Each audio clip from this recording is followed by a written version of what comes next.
Indian economy की series में अपना अगला लेक्चर, जहां पे हम अभी टैक्स रिफॉर्म्स की बात कर रहे थे, and now will talk about more tax reforms कि हमारी जो पूरी की पूरी कर प्रणाली है उसमें भारत सरकार क्या क्या बदलाव ला रही है और किस प्रकार से उसमें सुधार कार्य किया जा रहा है। How the tax system is being rationalised keeping in mind the tax revenue receipts. Unacademy subscribe करने के लिए you have to use the referral code Madad Gupta 10% discount के लिए नीचे डिस्क्रिप्शन बॉक्स में टेलीग्राम चैनल का लिंक दिया, डू जॉइन दैट। अनअकैडमी पे हमारा एक all India prelims mock test होने वाला है ऑफलाइन, पहली बार 24 अप्रैल को दिल्ली में राजेंद्र नगर और मुखर्जी नगर में दो सेंटर्स पे ये टेस्ट एक साथ होगा।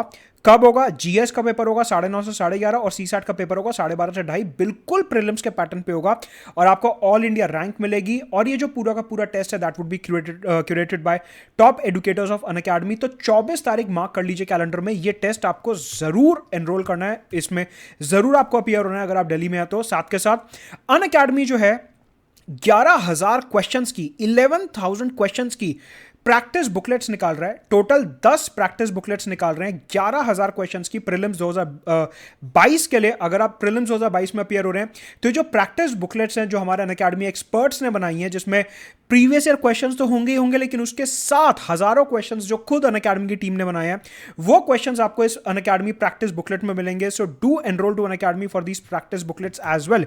साथ के साथ हमारा एक अनअकैडमी अश्योर ऑफर चल रहा है, जहां पे अगर आप 2 साल का सब्सक्रिप्शन लेते हैं, आपका सिविल सर्विसेज एग्जाम क्लियर नहीं होता ड्यू टू एनी रीजन, आपको फ्री 1 ईयर एक्सटेंशन दिया जाएगा आपके 2 साल के सब्सक्रिप्शन पे। सो सीएसई एश्योर ऑफर।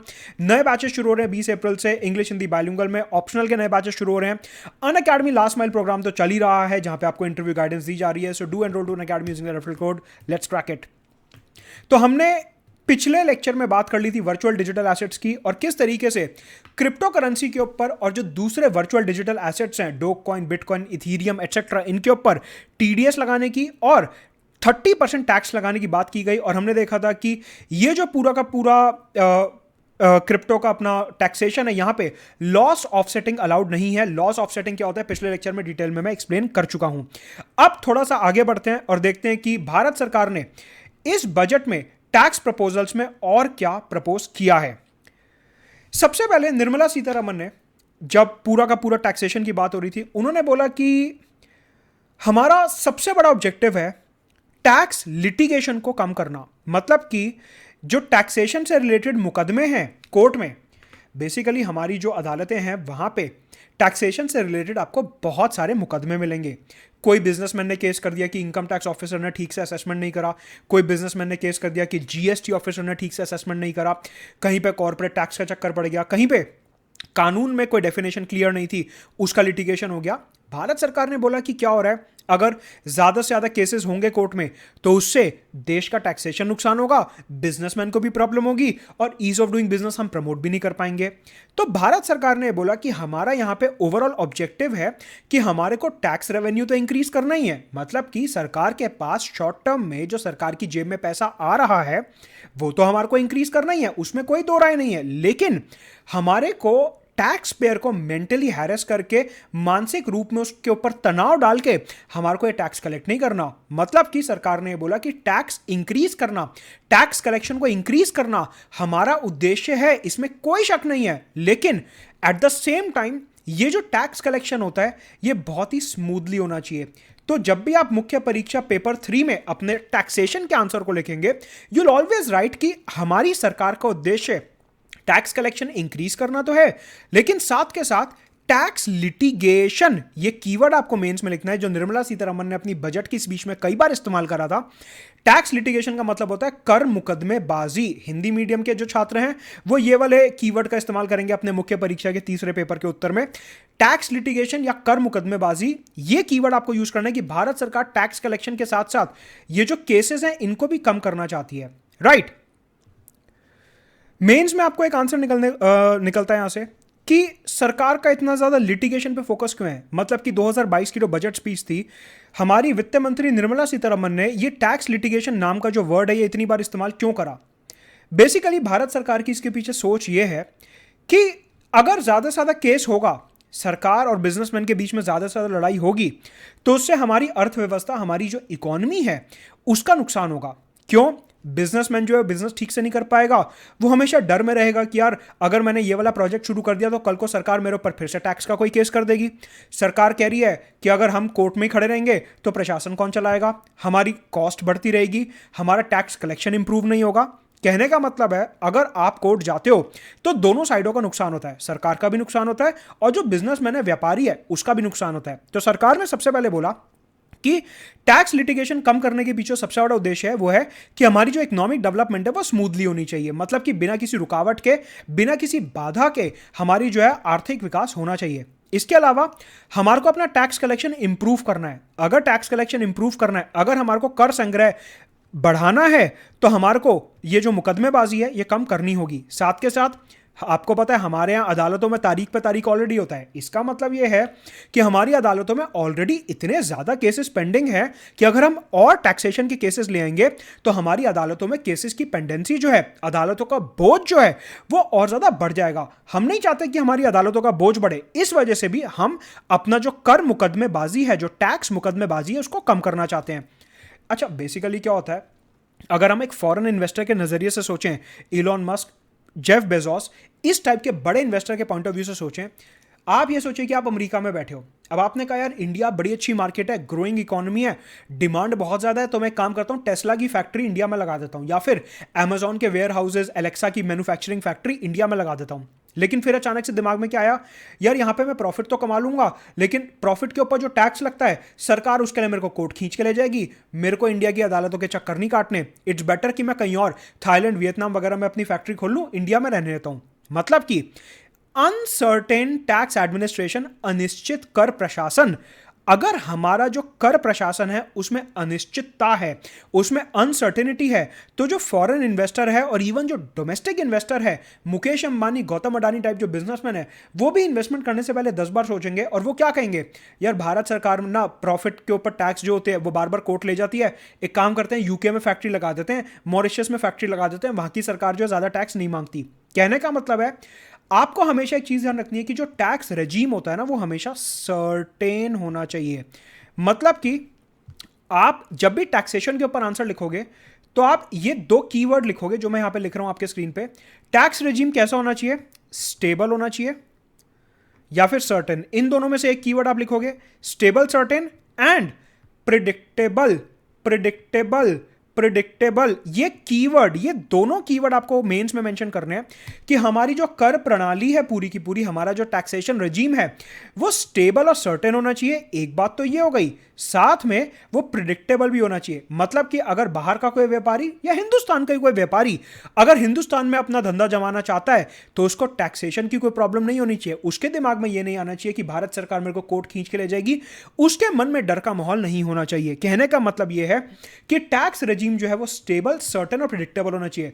हमारी सरकार ने बोला कि हम बिल्कुल ऐसा ही टैक्स रेजीम बनाना चाहते हैं और इसीलिए हम अपने देश में टैक्स रिफॉर्म्स ला रहे हैं। साथ के साथ ईज ऑफ डूइंग बिजनेस को बढ़ाने के लिए, मतलब कि व्यापार करने में ओवरऑल आसानी को बढ़ाने के लिए हम जो है लिटिगेशन कम करना चाहते हैं और अपने टैक्सेशन सिस्टम को स्टेबल, ट्रांसपेरेंट, प्रिडिक्टेबल और सर्टेन भी बनाना चाहते हैं।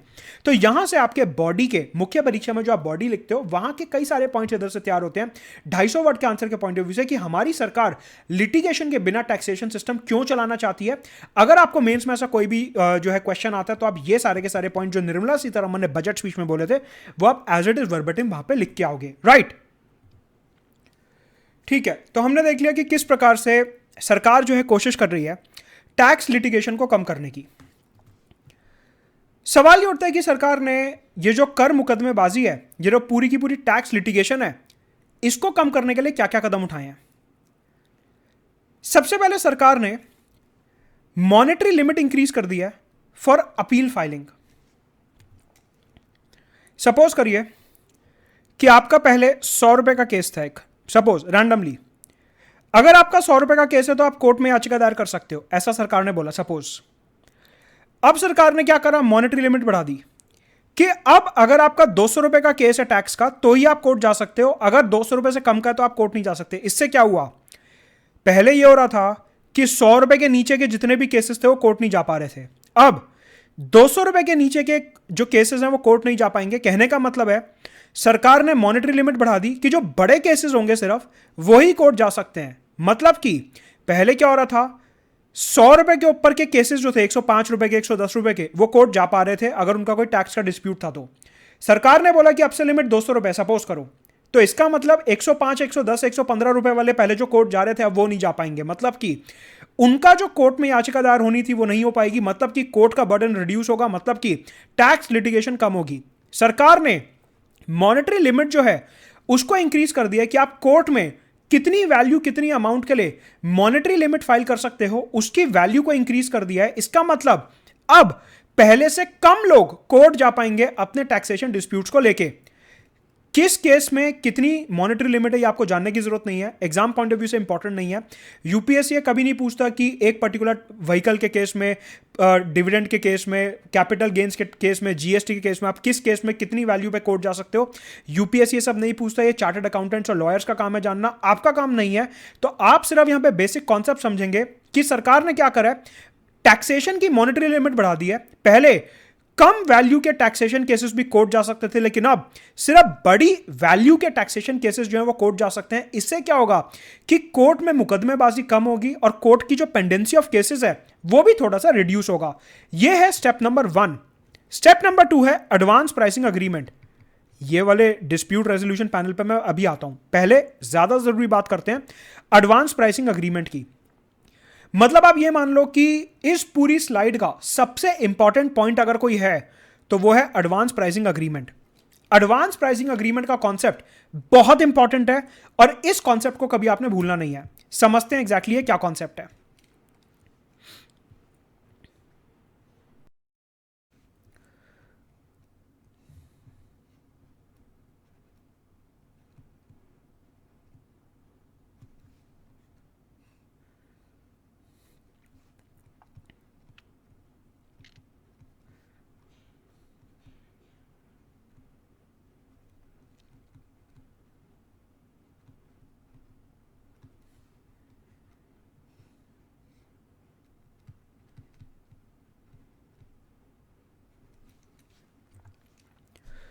सपोज करिए ये कंपनी ए है जो इंडिया में कार बनाती है और इसको अपनी गाड़ी बनाने के लिए स्टील चाहिए, सपोज करिए, या रबड़ चाहिए, सपोज करिए।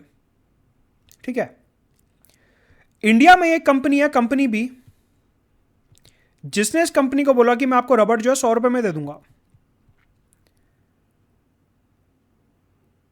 इस कंपनी की एक ब्रांच है मॉरिशस में जिसका काम रबड़ का है।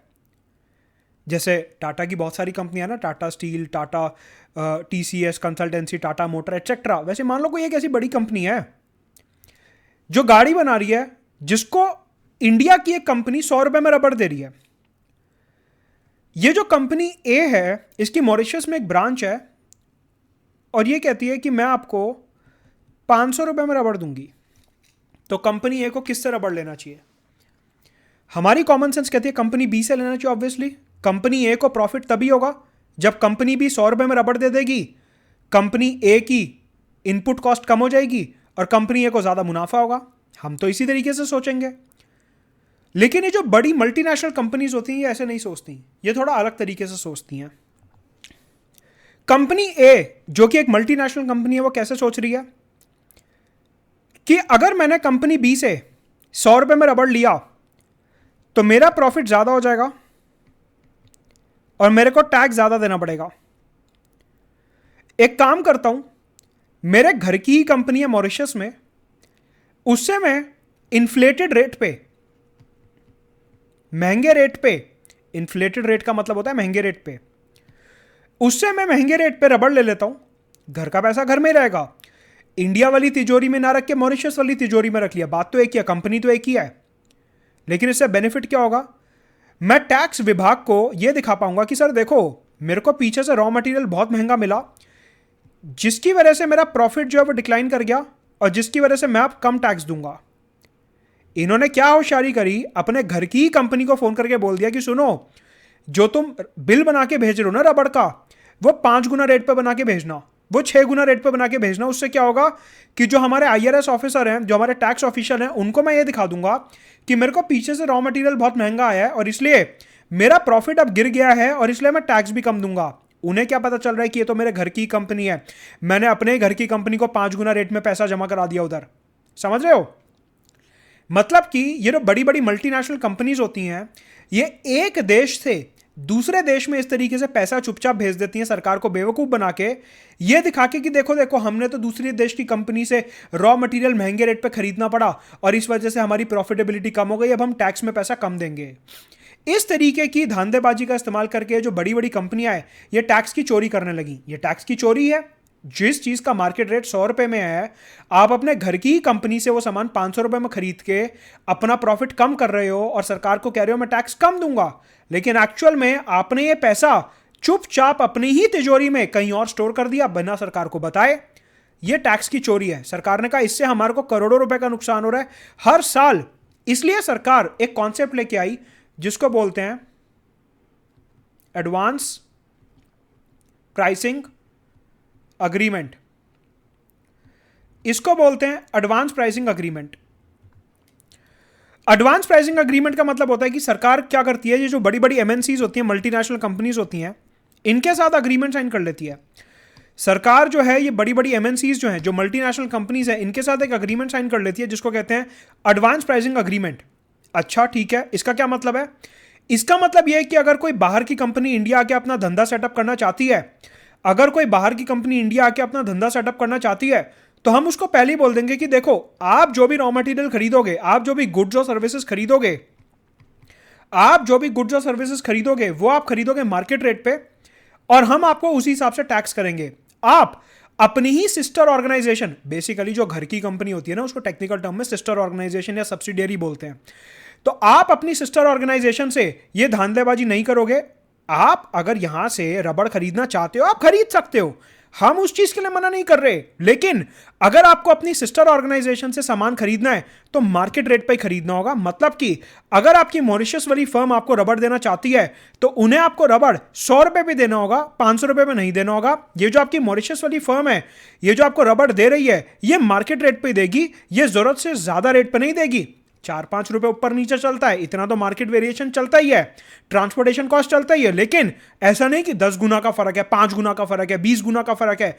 इस तरीके की धांधलेबाजी, इस तरीके की टैक्स की चोरी के जो प्रावधान आप बना रहे हो, यह हमारे देश में नहीं चलेगा। मतलब कि भारत सरकार ने पहले बोल दिया कि हम साइन करेंगे एडवांस प्राइसिंग अग्रीमेंट एमएनसीज के साथ कि अगर आप अपनी ही किसी रिलेटेड फर्म, सिस्टर ऑर्गेनाइजेशन से सामान खरीदना चाहते हो तो आपको मार्केट रेट पे ही खरीदना होगा, उससे ज्यादा उससे कम पे नहीं खरीदोगे, मार्केट रेट पे ही खरीदोगे, जिससे कि आप ये जो धांधलेबाजी करने की कोशिश कर रहे हो, ये जो टैक्स की चोरी करने की कोशिश कर रहे हो, हम ये नहीं होने देंगे अपने देश में। इसका मतलब सरकार ने बोला कि अगर आप ईज ऑफ डूइंग बिजनेस को प्रमोट करना चाहते हो तो हम आपके साथ एडवांस प्राइसिंग अग्रीमेंट साइन करेंगे। एडवांस प्राइसिंग अग्रीमेंट का मतलब है, देखो आप इसे ध्यान से समझो, कि आपने पहले ही एडवांस में पहले ही कंपनी किस प्राइस पे सामान खरीदेगी उसका अग्रीमेंट कर लिया। इसको ऐसे समझो, रटना नहीं है। मेंस में इसके ऊपर सीधा सीधा 100 वर्ड्स का और 150 वर्ड्स का नोट भी आ सकता है सिर्फ, कि एडवांस प्राइसिंग अग्रीमेंट क्या होता है, उसके ऊपर एक नोट लिख दो कि आपने एडवांस में ही, आपने पहले ही एक प्राइस तय कर लिया कि ये जो सिस्टर ऑर्गेनाइजेशन है, ये जो कंपनी है, ये किस रेट पे आपको माल भेजेगी, आपको रॉ मटेरियल भेजेगी, या आपने पहले ही तय कर लिया। इसको बोले जाता है एडवांस प्राइसिंग अग्रीमेंट। भारत सरकार 2012 से लेकर अभी तक पिछले 10 साल से कई सारी एमएनसीज के साथ ये एडवांस प्राइसिंग अग्रीमेंट साइन कर चुकी है कि आप अगर इंडिया आके अपना धंधा सेटअप करते हो तो आप किस रेट पे अपनी सिस्टर ऑर्गेनाइजेशन, अपनी सब्सिडियरी, अपनी रिलेटेड कंपनी से सामान खरीदोगे, वो डिसाइड किया जाएगा एडवांस प्राइसिंग अग्रीमेंट द्वारा। राइट, तो यह है एडवांस प्राइसिंग अग्रीमेंट। इसके अलावा भारत सरकार ने एक कदम और उठाया है जिसको कहते हैं डबल टैक्सेशन अवॉइडेंस अग्रीमेंट। समझिए,